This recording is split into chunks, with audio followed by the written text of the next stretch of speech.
أعوذ بالله من الشيطان الرجيم بسم الله الرحمن الرحيم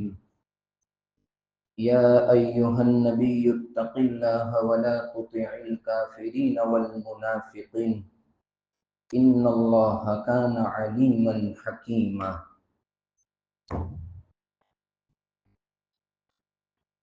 کل کی مجلس میں رمضان اور اس کے روزے کے متعلق کچھ فضائل ذکر کیے گئے تھے۔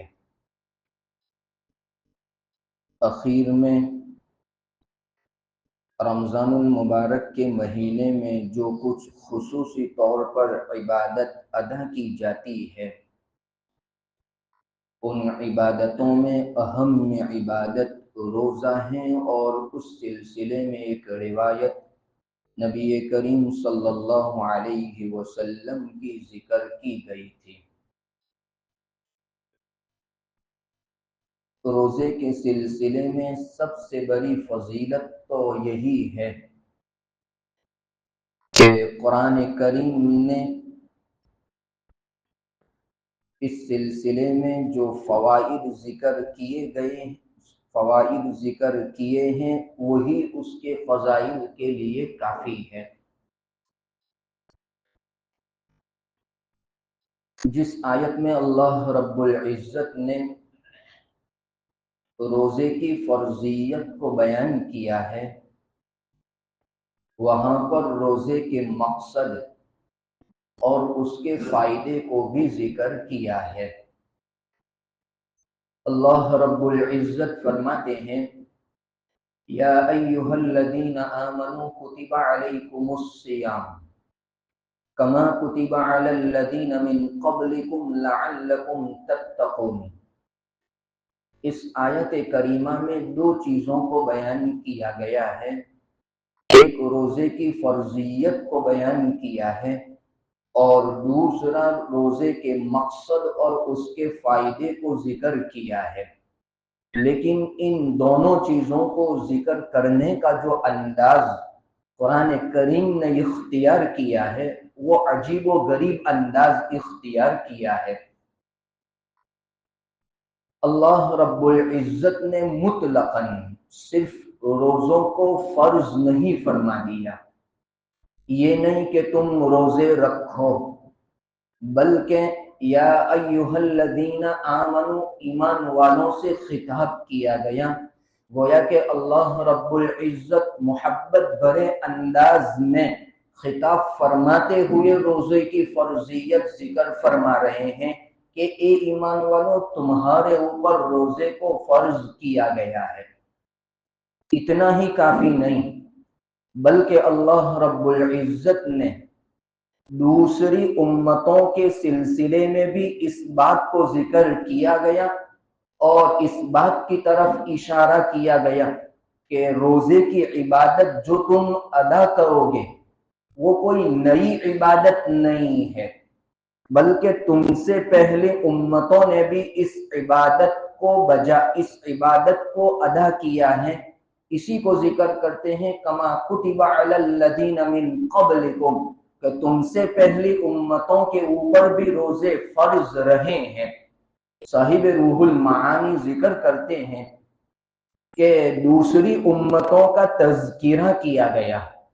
اس بات کی طرف اشارہ کرنے کے لیے کہ ایک مصیبت جب عام ہوتی ہے، بہت سارے افراد اس مصیبت کے اندر مبتلا ہوتے ہیں تو اس مصیبت ہلکی معلوم ہوتی ہے۔ ہمارا بھی یہی تجربہ ہوتا ہے کہ کسی کو اگر کوئی مصیبت پہنچتی ہے، اگر اس مصیبت کے اندر وہ تنہا تنہا آدمی گرفتار ہوتا ہے تو اس مصیبت کا بوجھ اس کے اوپر بہت زیادہ محسوس ہوتا ہے۔ لیکن اگر اسی مصیبت کے اندر بہت سارے لوگ اگر شامل ہو تو پھر وہ مصیبت ہلکی ہو جاتی ہے، پھر انسان یہ سمجھتا ہے کہ یہ مصیبت صرف میرے اکیلے کے اوپر نہیں ہے بلکہ دوسرے لوگ بھی اس مصیبت کے اندر شامل ہے، اور انسان کا بوجھ ہلکا ہو جاتا ہے۔ قرآن نے بھی یہی طریقہ ذکر کیا ہے کہ چونکہ صبح صادق سے لے کر غروب آفتاب تک کھانے پینے بہت ساری چیزوں سے بچنا ہے، اور یہ ایک مشکل کام ہے، بہت مشکل کام ہے، لیکن اس مصیبت کے اندر دوسری امتوں کو بھی شامل کر لیا کہ صرف یہ مصیبت تمہیں ہی نہیں اٹھانا ہے بلکہ تم سے پہلی امتوں نے بھی اس مصیبت کو اٹھایا ہے۔ اس لیے پچھلی امتوں کا تذکرہ کرتے ہوئے اللہ نے روزے کے بوجھ کو ہلکا کر دیا۔ چنانچہ مشہور ہے، مورخین نے لکھا ہے کہ اگر پچھلی امتوں کا مطالعہ کیا جائے تو پچھلی امتوں میں بھی روزے فرض رہے ہیں۔ حضرت آدم علیہ السلام کے سلسلے میں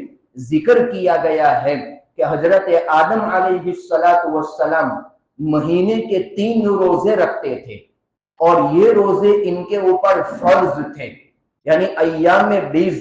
13، 14 اور 15، یعنی چاند کے اعتبار سے جس کو ایام 20 کہا جاتا ہے، یعنی 13ویں تاریخ، 14ویں تاریخ اور 15ویں تاریخ، ان 3 دنوں کے اندر حضرت آدم علیہ السلام کے اوپر روزہ فرض کیا گیا تھا۔ حضرت نوح علیہ السلام کے سلسلے میں ذکر کیا جاتا ہے، چونکہ ان کی امت کے اندر نافرمانی زیادہ تھی اور ان کی مزاج کے اندر سختی زیادہ تھی، اس لیے مورخین نے لکھا ہے کہ پورے سال حضرت نوح علیہ السلام کی امت کے اوپر روزوں کو فرض کیا گیا تھا۔ ان کے مزاج کے اندر سختی زیادہ تھی، چونکہ نافرمانی کا مادہ زیادہ تھا، اسی لیے تو 950 سال تبلیغ کرنے کے بعد بھی صرف 80-100 آدمی مسلمان ہوئے تھے۔ اس سے معلوم ہوتا ہے کہ ان کے مزاج میں سختی زیادہ تھی۔ اسی سختی کو کم کرنے کے لیے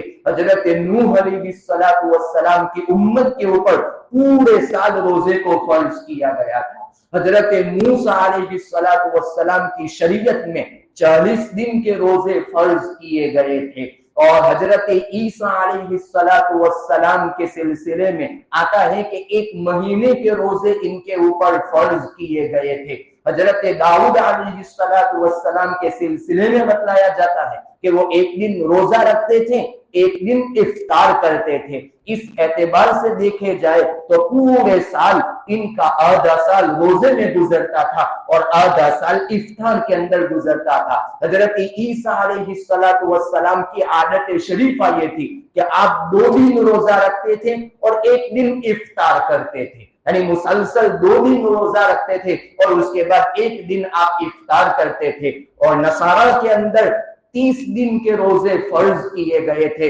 لیکن انہوں نے اس میں بھی تبدیلی کر دی گئی تھی۔ چنانچہ طبرانی کی ایک روایت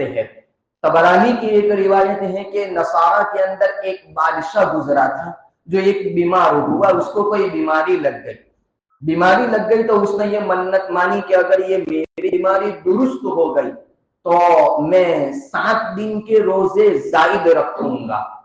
اور وہ گرمی کے موسم کے اندر وہ روزے رکھنے شروع ہوئے تھے، لیکن بیماری لگ گئی تو اس کی بنا پر اس نے کہا کہ اگر مجھے صحت مل گئی تو میں 7 دن کے روزے رکھوں گا۔ چنانچہ اس اعتبار سے بیماری اچھی ہو گئی، صحت مل گئی، تو اس نے اپنی منت کے اعتبار سے روزے رکھنا شروع کیا۔ اس اعتبار سے زائد 7 دن کے روزے رکھے گئے۔ اس کا تو انتقال ہو گیا، بات ختم ہو گئی۔ دوسرا ایک بادشاہ آیا تو اس نے بھی اسی طرح کی منت مانی کہ اگر اس طرح وہ بھی بیمار ہوا، اس طرح اگر مجھے صحت مل گئی تو میں اور 3 دن کے روزے میرے اوپر فرض ہوں گے، یعنی میں 3 دن کے روزے رکھوں گا۔ اس اعتبار سے اس نے بھی رکھنا شروع کیا تو اس اعتبار سے 40 روزے ہو گئے۔ پھر بڑھتے بڑھتے وہ تعداد 47 تک پہنچ گئی تو نصارہ کے جو علماء تھے وہ مشورے کے لیے شریک ہوئے، شامل ہوئے، اور انہوں نے یہ سوچا کہ جب 47 دن کے روزے ہمارے اوپر فرض ہو گئے ہیں تو اور 3 دن بڑھا دیتے ہیں اور 50 دن کے روزے فرض کر دیتے ہیں۔ لہذا انہوں نے اپنے اوپر 50 دن کے روزے فرض کر دیے گئے۔ اس طرح انہوں نے حضرت عیسیٰ علیہ السلام کی شریعت میں تبدیلی کی گئی۔ اسی لیے شیخ الہند رحمت اللہ علیہ فرماتے ہیں کہ جہاں پر قرآن کریم نے لعلکم تتقون کا ذکر کیا ہے کہ تاکہ تم ڈرو، اس میں یہ بھی شامل ہے کہ اللہ نے تمہارے اوپر روزوں کی جو تعداد مقرر فرمائی ہے تم ان تعداد میں کمی بیشی نہ کرو، جس طرح کہ تم سے پہلے امتوں نے ان کی تعداد کے اندر کمی بیشی کی، لہذا لعلکم تتقون میں بھی اسی بات کی طرف اشارہ مل رہا ہے۔ خیر میں یہ بات کہہ رہا تھا کہ پچھلی امتوں کے اندر بھی روزے فرض رہے ہیں، اس لیے حضرت علامہ سلیمان ندوی رحمت اللہ علیہ فرماتے ہیں کہ روزہ یہ صرف اس امت کی خصوصیت نہیں ہے بلکہ پورے مذاہب کا ایک جز رہا ہے، اس لیے قرآن کریم نے بھی دوسری امتوں کا تذکرہ کیا۔ خیر روزہ ایک بہت بڑی عبادت ہے جس کی بنا پر اللہ رب العزت کی خوشنودی حاصل کی جاتی ہے، دل کے اندر ایمان کی حلاوت پیدا ہوتی ہے۔ روزے کے ذریعے جہاں پر انسان کے سرکش نفس کی اصلاح ہوتی ہے تو وہاں پر دوسری طرف دل کے اندر ایمان کے اندر حلاوت بھی پیدا ہوتی ہے، اور جب ایمان کے اندر حلاوت پیدا ہو جائے گی تو پھر اس کے سامنے دنیا کی تمام چیزیں ہیچ اور معمولی ہو جاتی ہے۔ اور یہ جو حلاوت ہوتی ہے وہ کوئی ایسی چیز نہیں ہے کہ اس کو زبان کے ذریعے چکھا جائے، ایمان کی حلاوت کو وہی آدمی محسوس کرتا ہے جس کا دل صاف ہو، جس کا اندرون تندرست ہو، تو وہی آدمی ایمان کی حلاوت محسوس کرتا ہے۔ جس طرح کے ایک آدمی صحت مند ہو تو اس کو شہد کی مٹھاس کا احساس ہوتا ہے، اگر آدمی بیمار ہو، کوئی بیماری کے اندر مبتلا ہو تو ہم معلوم ہے کہ شہد کی مٹھاس کا ادراک اور اس کا احساس ختم ہو جاتا ہے۔ لہذا ایمان کی حلاوت کا بھی یہی معاملہ ہے کہ جب اندرون تندرست ہوگا، اندر تندرست ہوگا تو ایسی صورت میں ایمان کی حلاوت محسوس ہوگی۔ اسی لیے امام نووی رحمت اللہ علیہ فرماتے ہیں کہ یہ جو حلاوت ہے، یہ جو مٹھاس ہے، وہ کوئی ایسی مٹھاس نہیں ہے کہ انسان اس کو اپنی زبان کے ذریعے چکھے، بلکہ ایمان کی حلاوت سے مقصود یہ ہے کہ انسان کے لیے اعمال کرنا بالکل آسان ہو جائے، طاعات کی پابندی کرنا اس کے لیے آسان ہو جائے، یہی ایمان کی حلاوت ہے۔ احکام الہیہ کے اوپر عمل کرنا بالکل آسان ہو جائے، اللہ رب العزت کے احکام کے اوپر عمل کرنا اس کی عادت بن جائے۔ جیسا کہ انسان کو جب بھوک لگتی ہے تو انسان کی طبیعت خود بخود کھانے کی طرف مائل ہوتی ہے، اسی طرح جب اللہ کے احکام کی طاعت کی اور اللہ کے جتنے احکام ہیں ان کی رغبت دل میں پیدا ہوگی تو انسان کی طبیعت خود بخود اس کی طرف مائل ہو جاتی ہے۔ اسی لیے ہم جانتے ہیں جن کو ایمان کی حلاوت نصیب ہوتی ہے کہ جب اذان ہو جاتی ہے تو جب تک نماز نہیں پڑھتے وہاں تک ان کو چین نہیں آتا ہے، دل کے اندر یہی ایک کیڑا گھومتا رہتا ہے کہ کب میں نماز پڑھ لوں اور میں اپنی ذمہ داری کو اپنے ذہن سے اتار دوں۔ یہ ایمان کی حلاوت کی ایک نشانی ہے۔ اور اگر اذانے پر اذانے ہو رہی ہیں لیکن ہماری طبیعت نماز کی طرف مائل نہیں ہو رہی ہے، اللہ کے احکام کی طرف مائل نہیں ہو رہی ہے، تو یہ سمجھنا چاہیے کہ دل کے اندر ایمان کی حلاوت نہیں ہے۔ اس لیے ایمان کی حلاوت پیدا کرنے کا بھی ایک بہت بڑا سنہرا موقع ہے۔ جب ایمان کی حلاوت پیدا ہو جائے گی تو انسان کی طبیعت فوراً احکام کے اوپر اور احکام کی پابندی کے اوپر تیار ہو جائے گی۔ چنانچہ حضرت رابعہ بصریہ رحمت اللہ علیہا کے سلسلے میں لکھا ہے کہ وہ سخت گرمیوں کے ایام میں روزے رکھتی تھی، سخت گرمی کے ایام میں روزہ رکھا کرتی تھی۔ ان سے ایک مرتبہ کہا گیا کہ آپ اپنی جان کے اوپر ظلم کیوں کر رہی ہو؟ اللہ نے تمہارے اوپر یہ روزے تو فرض کیے نہیں ہیں، لیکن تم اس کے باوجود اتنی گرمیوں کے ایام میں تم روزے کیوں رکھ رہی ہو؟ اس موقع پر حضرت رابعہ بصریہ رحمت اللہ علیہ کہہ رہی ہے کہ جب کسی چیز کا بھاؤ کم ہو جاتا ہے تو اس کے خریدنے والے بہت زیادہ دنیا کے اندر موجود ہوتے ہیں۔ ہم جانتے ہیں کہ ایک چیز جب بہت زیادہ مہنگی ہو لیکن جب اس کا بھاؤ کم ہو جاتا ہے تو بہت سارے لوگ اس کے خریدنے کے لیے تیار ہو جاتے ہیں۔ ان کے کہنے کا مطلب یہ ہے کہ اصل لطف اور اصل مزہ تو اس عبادت کے اندر ہے جس کے اندر مشقت ہو۔ لہذا گرمیوں کے ایام کے اندر عام طور پر لوگ روزہ رکھا نہیں کرتے ہیں، اس لیے گویا کہ اس کا بھاؤ کم ہو گیا ہے۔ تو میں یہ چاہتی ہوں کہ میں زیادہ سے زیادہ اس کو خرید لوں، اس لیے کہ جب بھاؤ کم ہو جاتا ہے تو ایسی صورت میں لوگ زیادہ سے زیادہ خریدنے والے ہو جاتے ہیں۔ لہذا میری بھی یہ تمنا ہے کہ اصل مزہ اور اصل لطف تو یہی ہے کہ جس کے اندر مشقت ہو، جس کے اندر مصیبت ہو، اسی عبادت کی بجا آوری کے اندر اصل لطف ہے۔ مشہور معبر ابن سیرین رحمت اللہ علیہ نے حضرت ام ایمن رضی اللہ تعالی عنہ کا ایک عجیب واقعہ نقل کیا ہے۔ ام ایمن رضی اللہ تعالی عنہ جب ہجرت کے لیے نکلی تو روزے کی حالت میں تھی۔ حضرت ام ایمن رضی اللہ تعالی عنہ جب ہجرت کے لیے نکلی تو وہ روزے کی حالت میں تھی۔ ان کے پاس نہ تو پانی کا کوئی تھیلا تھا، نہ کھانے کا نہ کوئی تھیلا تھا، نہ پانی کا کوئی مشکیزہ تھا۔ ایسی ہی حالت میں وہ ہجرت کے لیے نکلی۔ ظاہری بات ہے روزے کی حالت میں تھی،